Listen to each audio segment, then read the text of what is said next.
اس کو اللہ ایسی عزت عطا فرماتے ہیں۔ ایک شخص ہے مالک بن دینار، اللہ کے ولیوں میں سے ایک ولی ہیں۔ اپنی توبہ سے پہلے یہ شراب کے نشے کے اندر دھت رہتے تھے، مال و دولت کی فراوانی تھی، کوئی نشہ ایسا نہیں تھا جو دنیا کے اندر موجود ہو اور مالک بن دینار اس میں حصہ نہ لیتے ہوں۔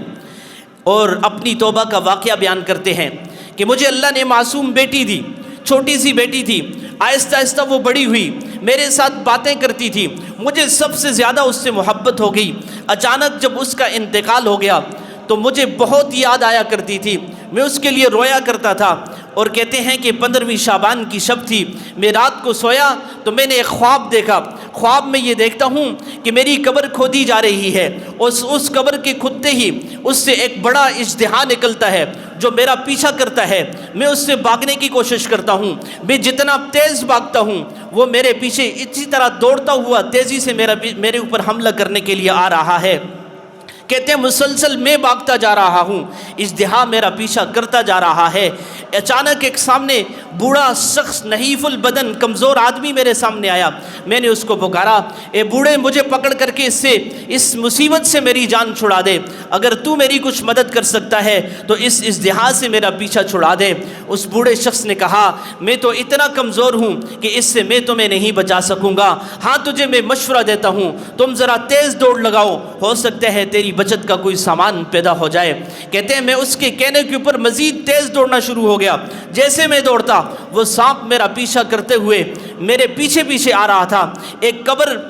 ایک گڑھوں سے میں گزرا جہاں جن کے اندر آگ جل رہی تھی۔ اس قبر ان گڑھوں کے قریب سے جب میں تیزی سے دوڑ رہا تھا تو قریب تھا کہ میں اس کے اندر گر جاتا، لیکن وہاں سے ایک آواز آئی، اس کو جانے دو، یہ ہمارے قابل نہیں ہے، یہ اس کا اہل نہیں ہے۔ کہتے ہیں یہ سن کر کے میں اس گڑھے سے اور تیز دوڑا۔ جیسے جیسے میں دوڑتا گیا میرے سامنے منظر کھلتا گیا۔ اچانک ایک پہاڑی میں نے دیکھی، اس کی چوٹی کے اوپر خیمے لگے ہوئے ہیں، خوبصورت شامیانے لگے ہوئے ہیں اور وہاں پر صاحبان کا انتظام ہے۔ کہتے ہیں ان صاحبان اور ان خیموں کے اندر میں داخل ہو جاتا ہوں۔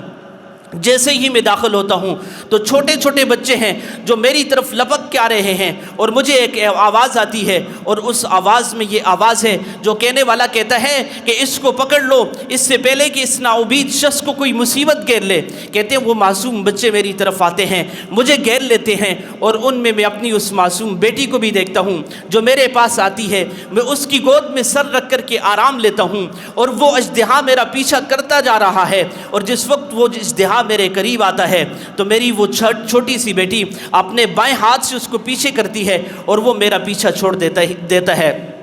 کہتے ہیں جس وقت میری سانس بحال ہوئی تو میں نے اپنی بیٹی سے پوچھا، وہ جس وقت میں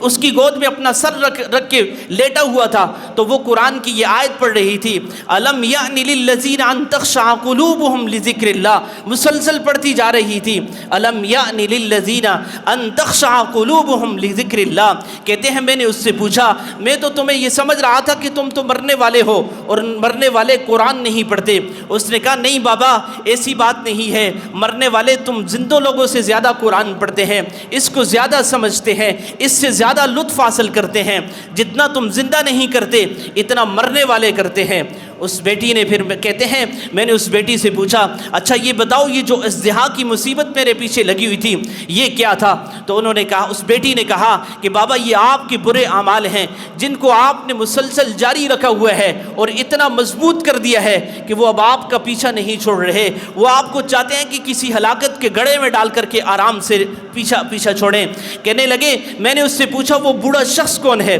تو اس میری معصوم بیٹی نے کہا بابا یہ بوڑھا شخص وہ آپ کا نیک عمل ہے جو اتنا کمزور ہو چکا ہے کہ جس کمزوری کی وجہ سے اس ازیا اور اس برے عمل سے آپ کو نجات نہیں دے سکا۔ کہتے ہیں اس خواب میں دیکھ رہا ہوں، یہ منظر جب میں نے دیکھا تو اچانک میری آنکھ کھلی اور میں اٹھا، اپنا مصلی لیا، وضو کیا اور توبہ کر کے اپنے گناہوں سے توبہ طائب ہوا، اور اللہ نے تاریخ میں اس شخص کو مالک بن دینار کے نام سے اس کو آج بھی زندہ رکھا ہوا ہے۔ میرے عزیز دوستوں اور ساتھیوں، آج ہمیں توبہ کی ضرورت ہے، ہم توبہ نہیں کر رہے، اور توبہ اگر کرتے بھی ہیں تو وہ صرف استغفر اللہ والی توبہ کرتے ہیں۔ یقیناً استغفر اللہ سے بھی توبہ ہو جاتی ہے، اس ذکر سے ہمیں ثواب تو حاصل ہو جائے گا، لیکن توبہ کا جو اصول ہے، توبہ کا جو طریقہ ہے، جب تک اس توبہ کے طریقے کو اختیار کر کے توبہ نہیں کی جائے گی، اللہ ہم سے راضی نہیں ہوں گے اور ہم مصیبتوں کے اندر گرے رہیں گے۔ اور اسی اسلام میں اگر ہماری موت آ گئی تو میرے بھائیوں اور دوستوں، پھر آپ سمجھتے ہیں کہ اگر اللہ ہم سے ناراض ہو گئے، ساری دنیا بھی ہم سے راضی ہوئی، تو ہمارا بگاڑ ہی بگاڑ ہے، ہماری ہلاکت ہی ہلاکت ہے۔ اور اگر ساری دنیا کو ناراض کر کے صرف ہم نے اپنے رب کو راضی کر لیا تو اللہ کی قسم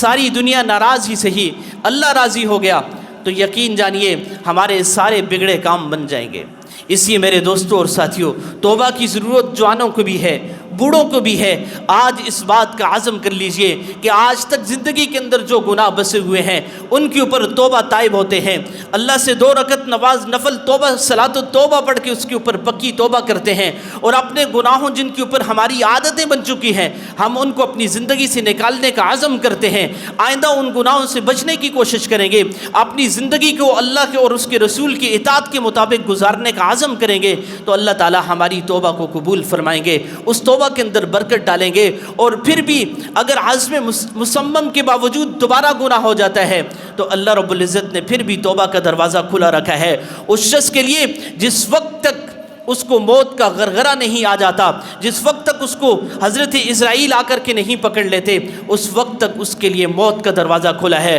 اور دوسرا، جب تک کہ قیامت کا سور نہیں پھونکا جاتا اس وقت تک انسانوں کے لیے توبہ کا دروازہ کھلا ہے۔ جس وقت تک یہ 2 کام نہیں ہوتے میرے دوستوں اور ساتھیوں، ہم اللہ سے توبہ کر سکتے ہیں، اور جب ہم نے اللہ سے توبہ کر لی اللہ ہمارے گناہوں کو بھی معاف فرمائیں گے، اللہ ہمیں دنیا کے اندر بھی عزتیں عطا فرمائیں گے، آخرت میں بھی ہم سے راضی ہوں گے۔ تو میرے دوستوں اور ساتھیوں، آج عزم کر لیجئے، ارادہ کر لیجئے، ہمارے مسائل کا حل صرف اور صرف اسی میں ہے کہ ہم اللہ اور اس کے رسول کی اطاعت کریں۔ جو گناہ کر رہے ہیں اللہ سے ہم ان سے معافی مانگ کر کے اپنی زندگی کو نیکیوں کے اوپر کاربند کریں۔ تو اس کا عزم کرتے ہیں نا انشاءاللہ، پکے ارادے کے ساتھ انشاءاللہ۔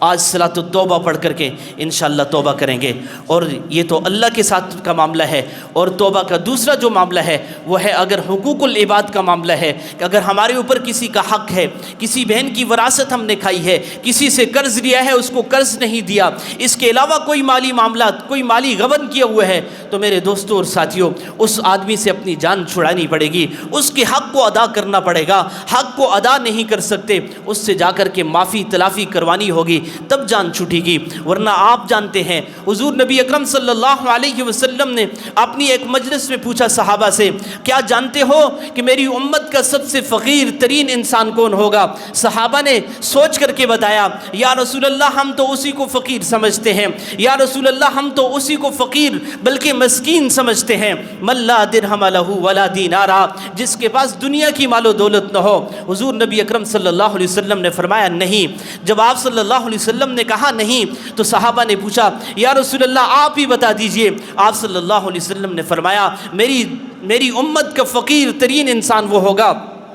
جو قیامت کے دن بڑی نیکیوں کا بڑا انبار لے کے آئے گا، نمازوں کی گٹھلی اس کے پاس ہوگی، صدقات خیرات کا اس کے پاس ڈھیر ہوگا، بہت سارے حج ہوں گے، بہت سارے عمرے ہوں گے، لیکن جب اللہ کے دربار میں پیش ہوگا تو اللہ رب العزت اس کے سامنے ان لوگوں کو بھی لے کے آئیں گے کہ کسی کا اس نے مال کھایا ہوگا سب بہذا، کسی کو اس نے گالی دی ہوگی، کسی کی اس نے غیبت کی ہوگی، اور آپ صلی اللہ علیہ وسلم نے فرمایا اللہ اس کی نیکیوں کے انبار سے لوگوں کو اٹھا کر کے اس کی نیکیاں دیں گے، صاحب حقوق اپنی نیکیاں لے کر کے چلے جائیں گے، یہاں تک کہ اس کی نیکیاں ختم ہو جائیں گی۔ جو ڈھیر ساری نیکیاں لے کر کے آیا تھا اس کے بعد بھی اس کے جو اصحاب حقوق ہوں گے اس سے مطالبہ کرنے والے موجود ہوں گے، تو آپ صلی اللہ علیہ وسلم نے فرمایا پھر اس کے ساتھ یہ حشر کیا جائے گا کہ وہ جو اصحاب حقوق ہیں ان کے گناہ اس کے اوپر لاد کر کے اسے جہنم میں بھیج دیا جائے گا۔ آپ صلی اللہ علیہ وسلم نے فرمایا میری امت کا سب سے فقیر ترین انسان یہ ہے کہ جس نے اپنے ساتھ نیکیاں تو بہت ساری لائی ہیں لیکن وہ اپنی نیکی